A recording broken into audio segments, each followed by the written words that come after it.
Hi hello സ്റ്റുഡൻസിന് ഒത്തിരി useful ആവുന്ന ഒരു വീഡിയോ ആണ് ഇന്നത്തേത്. അപ്പോൾ അതിനു വേണ്ടി ഞാൻ എടുത്തിട്ടുള്ളത് ഇതുപോലെ ഒരു പ്ലാസ്റ്റിക് കണ്ടെയ്നറും അതിന് തൊട്ട് വലിപ്പമുള്ള ഒരു ലിഡുമാണ്. അപ്പോൾ ആ ഒരു കണ്ടെയ്നറിന്റെ വായ്വട്ടത്തിനനുസരിച്ചിട്ട് ഈ ഒരു ലിഡിലേക്ക് മാർക്ക് ചെയ്തിട്ട് ഇതുപോലെ ഒന്ന് കട്ട് ചെയ്തെടുക്കാം കേട്ടോ. നെക്സ്റ്റ് ഞാൻ എടുത്തിട്ടുള്ളത് ഒരു സ്ക്രാപ്പ് ബുക്കാണ്. ഇതിൽ നിന്നും നിങ്ങൾക്ക് ഇഷ്ടമുള്ള ഒരു കളർ പേപ്പർ എടുക്കാം കേട്ടോ.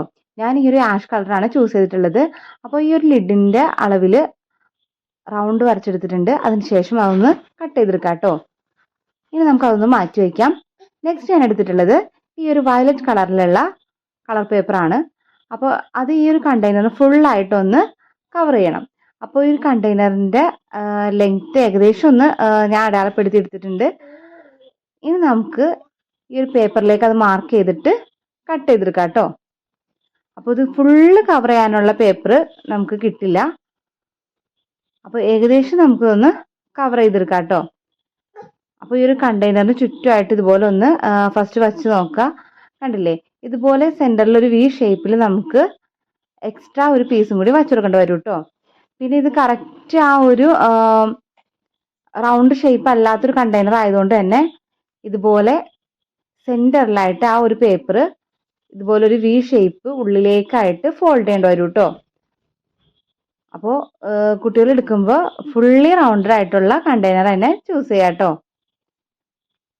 അപ്പോൾ അത് ഉള്ളിലേക്ക് ഫോൾഡ് ചെയ്തിട്ട് ഞാൻ ഫെവിക്കോൾ വെച്ചിട്ട് സ്റ്റിക്ക് ചെയ്ത് കൊടുത്തിട്ടുണ്ട്. നെക്സ്റ്റ് ഫെവി ബോണ്ട് യൂസ് ചെയ്തിട്ടാണ് കണ്ടെയ്നറിലേക്ക് ഈ ഒരു പേപ്പർ ഇതുപോലെ ഒന്ന് സ്റ്റിക്ക് ചെയ്തെടുക്കുന്നത് കേട്ടോ. ഈ ഒരു കണ്ടെയ്നറിലേക്ക് സ്റ്റിക്ക് ചെയ്യാനായിട്ട് ഫെവി ബോണ്ടിന് പകരം ഗ്ലൂ ഗണ്ണും യൂസ് ചെയ്യാം കേട്ടോ. ഇതുപോലെ ഈ ഒരു പേപ്പർ തീരുന്ന പോർഷൻ വരെ സ്റ്റിക്ക് ചെയ്ത് കൊടുക്കാം കേട്ടോ. അപ്പോൾ ഇത് സ്റ്റിക്ക് ചെയ്ത് കഴിയുമ്പോൾ കണ്ടില്ലേ, ഈ ഒരു രീതിയിൽ കറക്റ്റ് ലെവലിലല്ലായിരിക്കും കേട്ടോ. അപ്പോൾ അത് നമുക്കൊന്ന് കറക്റ്റ് ലെവൽ ചെയ്ത് കൊടുക്കാം. ഈ ഒരു കോൺ ഷേപ്പിൽ തന്നെയാണ് നമ്മൾ ലെവൽ ചെയ്ത് കൊടുക്കുന്നത് കേട്ടോ. അപ്പോൾ ഇതുപോലെ ഞാൻ ലെങ്ത്തിൻ്റെ പോർഷൻ കട്ട് ചെയ്ത് കറക്റ്റ് ചെയ്യുന്നുണ്ട്. ഇനി ഏറ്റവും ടോപ്പിലായിട്ടും കുറച്ച് പോർഷൻ ഇതേപോലെ ഒന്ന് കട്ട് ചെയ്ത് മാറ്റാനുണ്ട് കേട്ടോ. അപ്പോൾ അതും കൂടി കട്ട് ചെയ്ത് മാറ്റിയിട്ടുണ്ട്. ഇനി ഈ ഒരു ഭാഗത്തേക്ക് ഞാൻ യൂസ് ചെയ്യുന്നത് ഈ ഒരു ആഷ് കളറിലുള്ള പേപ്പറാണ് കേട്ടോ. അത് കറക്റ്റ് ഈ ഒരു ഷേപ്പിൽ നമുക്ക് എത്രത്തോളം സൈസ് വേണോ അതിനനുസരിച്ചിട്ട് കട്ട് ചെയ്തെടുത്തിട്ട് ഫെവി ബോണ്ട് തന്നെ വെച്ചിട്ട് നമുക്ക് സ്റ്റിക്ക് ചെയ്ത് കൊടുക്കാം കേട്ടോ. അപ്പോൾ പേപ്പറിൽ നിന്നും പേപ്പറിലേക്ക് സ്റ്റിക്ക് ചെയ്യുമ്പോൾ നമുക്ക് ഫെവിക്കോൾ യൂസ് ചെയ്യാവുന്നതാണ്. നെക്സ്റ്റ് നമ്മൾ നേരത്തെ കട്ട് ചെയ്ത് വെച്ചിട്ടുള്ള ആ ഒരു ലിഡിലേക്ക് ആ ഒരു ആഷ് കളർ റൗണ്ട് പേപ്പർ ഇതുപോലെ ഒന്ന് സ്റ്റിക്ക് ചെയ്തെടുത്തിട്ടുണ്ട്. ഇനി നമുക്ക് വേണ്ടത് കുറച്ച് ഫോയിൽ പേപ്പേഴ്സ് ആണ് കേട്ടോ. അപ്പോൾ ഫോയിൽ പേപ്പേഴ്സ് ചെറിയ പീസുകളാക്കിയിട്ട് ഇതുപോലെ ചുരുട്ടി എടുക്കുന്നുണ്ട്. അപ്പോൾ ഇതിന് പകരം നമുക്ക് വേണമെങ്കിൽ ത്രെഡോ വുളൻ ത്രെഡ് അല്ലെങ്കിൽ ജൂട്ടിൻ്റെ ത്രെഡൊക്കെ യൂസ് ചെയ്യാവുന്നതാണ് കേട്ടോ. അപ്പോൾ ഞാൻ കുറച്ച് ചീത്തയായിട്ടുള്ള ഫോയിൽ പേപ്പേഴ്സാണ്, അപ്പോൾ അത് ഇതിനു വേണ്ടി യൂസ് ചെയ്തു എന്ന് മാത്രം.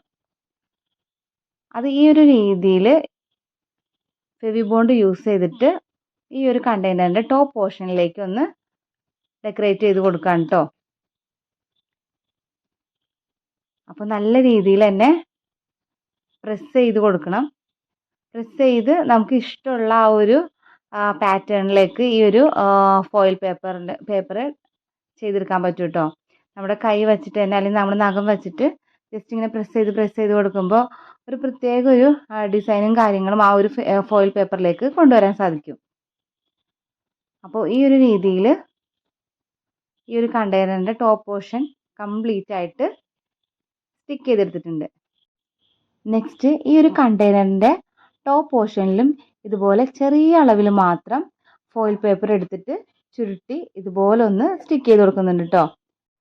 നെക്സ്റ്റ് ഈ ഒരു കണ്ടെയ്നറിൻ്റെ ആ ഒരു ലിഡും കൂടി ഒന്ന് ഡെക്കറേറ്റ് ചെയ്ത് കൊടുക്കാം.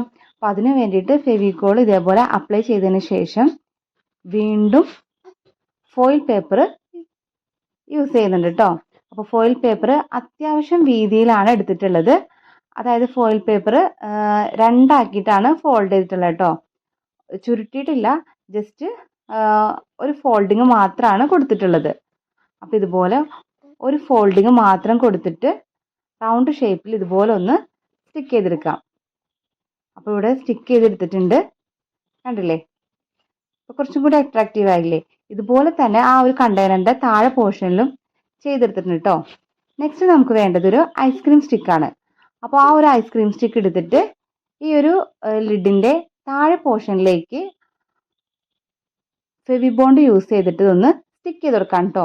ഇത് കുറച്ചും കൂടി ഒരു ഉറപ്പിൽ നിൽക്കാൻ വേണ്ടിയിട്ട് ഇതിൻ്റെ മുകളിൽ കുറച്ചും കൂടി ഗ്ലൂ അപ്ലൈ ചെയ്തിട്ട് ഈ ഒരു ഫോയിൽ പേപ്പർ ഒന്ന് സ്റ്റിക്ക് ചെയ്ത് ഉറപ്പിക്കാം കേട്ടോ. അപ്പോൾ എക്സ്ട്രാ വരുന്ന ആ ഒരു ഫോയിൽ പേപ്പർ കീറിക്കളയാം കേട്ടോ നമുക്ക്. നെക്സ്റ്റ് നമ്മുടെ കണ്ടെയ്നർ കുറച്ചും കൂടി അട്രാക്റ്റീവ് ആക്കാൻ വേണ്ടിയിട്ട് ഇതുപോലെ കുറച്ച് കരവിരുതും കൂടി ചെയ്യുന്നുണ്ട് കേട്ടോ. ഇതൊക്കെ ഓപ്ഷനിലാണ്, വേണമെങ്കിൽ മാത്രം ചെയ്താൽ മതി കേട്ടോ. ഇതൊക്കെ ചെയ്യുകയാണെങ്കിൽ കുറച്ചും കൂടി ഒരു ക്യൂട്ട്നെസ് തോന്നിക്കും. അപ്പോൾ ഈ ഒരു രീതിയിൽ വായയും കണ്ണൊക്കെ ഒന്ന് വരച്ചു കൊടുക്കുന്നുണ്ട്. അപ്പോൾ ബ്ലാക്ക് സ്കെച്ച് യൂസ് ചെയ്തിട്ടാണ് ഞാനിത് ചെയ്യുന്നത് കേട്ടോ. ഇതിപ്പോൾ നല്ല രീതിയിൽ ഡ്രൈ ആക്കി ഇട്ടിട്ടുണ്ട് കേട്ടോ. ഇനി നമുക്ക് ഈ ഒരു ഐസ്ക്രീം സ്റ്റിക്കിൻ്റെ ആ ഒരു അറ്റ ഭാഗത്തേക്ക് യൂസ് മീ എന്നൊന്ന് എഴുതി കൊടുക്കാം കേട്ടോ. അപ്പോൾ അതിന് പെയിൻ്റ് ഒന്നും ആവശ്യമില്ല, ജസ്റ്റ് സ്കെച്ച് തന്നെ യൂസ് ചെയ്തിട്ട് എഴുതിയാൽ മതി. ഞാൻ ബ്ലാക്ക് കളർ സ്കെച്ച് യൂസ് ചെയ്തിട്ടാണ് യൂസ് മീ എന്നൊന്ന് എഴുതി കൊടുത്തിട്ടുള്ളത്. നെക്സ്റ്റ് ഞാൻ എടുത്തിട്ടുള്ളത് ഇതുപോലെ അത്യാവശ്യം കട്ടിയുള്ളൊരു കാർഡ്ബോർഡാണ് കേട്ടോ. അപ്പോൾ ഈ ഒരു കണ്ടെയ്നർ നമുക്ക് 2 പാർട്ടായിട്ട് തിരിക്കാൻ വേണ്ടിയിട്ടാണ്. ഒരു പാർട്ടിൽ പ്ലാസ്റ്റിക് വേസ്റ്റും അടുത്ത പാർട്ടിൽ പേപ്പർ വേസ്റ്റ് ഇടാൻ വേണ്ടിയിട്ടാണ് കേട്ടോ. അപ്പോൾ ഇത് കട്ട് ചെയ്ത് എടുക്കേണ്ടത് നമ്മൾ എടുത്തിട്ടുള്ള ആ ഒരു കണ്ടെയ്നറിൻ്റെ വലിപ്പം അനുസരിച്ചിട്ട് വേണം ആ ഉള്ളിൽ പാർട്ടീഷൻ ചെയ്യാനുള്ള കാർഡ്ബോർഡ് കട്ട് ചെയ്തെടുക്കേണ്ടത്. നെക്സ്റ്റ് ആ ഒരു ലിഡിൻ്റെ ഉൾഭാഗത്ത് 2 സൈഡിൽ, അതായത് ആ ഒരു ഐസ്ക്രീം സ്റ്റിക്കിൻ്റെ 2 സൈഡിൽ മാത്രമായിട്ട് ഫെവിബോണ്ട് അപ്ലൈ ചെയ്തിട്ട് ഇതുപോലെ നല്ല രീതിയിലൊന്ന് പ്രസ് ചെയ്തിട്ട് കുറച്ച് നേരം അടച്ചു വെക്കാം കേട്ടോ. എന്നിട്ട് ഇതുപോലെ സെലോ ടേപ്പ് ചെറിയ രീതിയിൽ കട്ട് ചെയ്തിട്ട് ഇതുപോലെ ഒന്ന് സ്റ്റിക്ക് ചെയ്ത് കറക്റ്റ് ചെയ്ത് കൊടുക്കാം. അപ്പോൾ ഇപ്പോൾ അത്യാവശ്യം നല്ല രീതിയിൽ ഡ്രൈ ആയിട്ടുണ്ട്. ഇനി നമ്മുടെ വേസ്റ്റ് ബിൻ വർക്കിംഗ് ആണോ എന്ന് നോക്കാം കേട്ടോ. അപ്പോൾ നല്ല അടിപൊളി ഒരു വേസ്റ്റ് ബിൻ നമുക്ക് കിട്ടിയിട്ടുണ്ട്. അപ്പോൾ ഇതിൻ്റെ 2 പാർട്ട് ഉണ്ട്. ഞാൻ പറഞ്ഞല്ലോ, പ്ലാസ്റ്റിക്കും അതുപോലെ തന്നെ പേപ്പർ വേസ്റ്റും ഇടാൻ വേണ്ടിയിട്ടാണ്. അപ്പോൾ അത് നമുക്ക് ചെറുപ്പം മുതലേ കുട്ടികളെ കൊണ്ട് ശീലിപ്പിക്കാനും എളുപ്പമായിരിക്കും. അപ്പോൾ വേസ്റ്റുകൾ ക്ലീൻ ആക്കുന്ന ടൈമിൽ പ്ലാസ്റ്റിക്കും പേപ്പർ വേസ്റ്റും 2ആക്കി തിരിക്കേണ്ട ഒരു ആവശ്യം വരുന്നില്ല കേട്ടോ. അപ്പോൾ അതിന് വേണ്ടിയിട്ടാണ് അങ്ങനെ ചെയ്തിട്ടുള്ളത്. നെക്സ്റ്റ് നമ്മുടെ കണ്ടെയ്നറിൻ്റെ കണ്ണിന് കുറച്ചൊരു വൈറ്റ് പെയിൻറ്റും കൂടി കൊടുത്തിട്ടുണ്ട്. നെക്സ്റ്റ് ഞാൻ എടുത്തിട്ടുള്ളത് ഇതുപോലൊരു ചെറിയ പീസ് ഗ്ലിറ്റർ ഫോം ഷീറ്റാണ് കേട്ടോ. ഇത് നമ്മുടെ വേസ്റ്റ് ബിന്നൊരു ഹോൾഡർ ആയിട്ട് സെറ്റ് ചെയ്യാൻ വേണ്ടിയിട്ടാണ്. അപ്പോൾ ഈ ഒരു ഗ്ലിറ്റർ ഫോം ഷീറ്റിൻ്റെ 2 സൈഡിലും ഗ്ലൂ അപ്ലൈ ചെയ്തതിന് ശേഷം ഈ ഒരു രീതിയിൽ സ്റ്റിക്ക് ചെയ്ത് കൊടുക്കാം കേട്ടോ. അപ്പോൾ നമ്മുടെ വേസ്റ്റ് ബിന്നിന് ഒരു ഹോൾഡറും കൂടി കിട്ടിയിട്ടുണ്ട്. അപ്പോൾ കൊച്ചു കൂട്ടുകാർക്ക് ഈ ഒരു ഐസ്ക്രീം സ്റ്റിക്ക് ഓപ്പൺ ചെയ്യാനും ക്ലോസ് ചെയ്യാനും ചിലപ്പോൾ ബുദ്ധിമുട്ടുണ്ടാവും. അപ്പോൾ അങ്ങനെയുള്ളവർക്ക് വേണ്ടിയിട്ടാണ് ഈ ഒരു ഹോൾഡർ സെറ്റ് ചെയ്തിട്ടുള്ളത്. അപ്പോൾ എങ്ങനെയുണ്ട് നമ്മുടെ ഈ ഒരു വേസ്റ്റ് ബിൻ? എല്ലാവർക്കും ഇഷ്ടപ്പെട്ടെന്ന് വിചാരിക്കുകയാണ്. ഇഷ്ടപ്പെട്ട തീർച്ചയായിട്ടും ലൈക്ക് ചെയ്യാനും ഷെയർ ചെയ്യാനും അതുപോലെ തന്നെ കമൻറ്റ് ചെയ്യാനും മറക്കരുത് കേട്ടോ.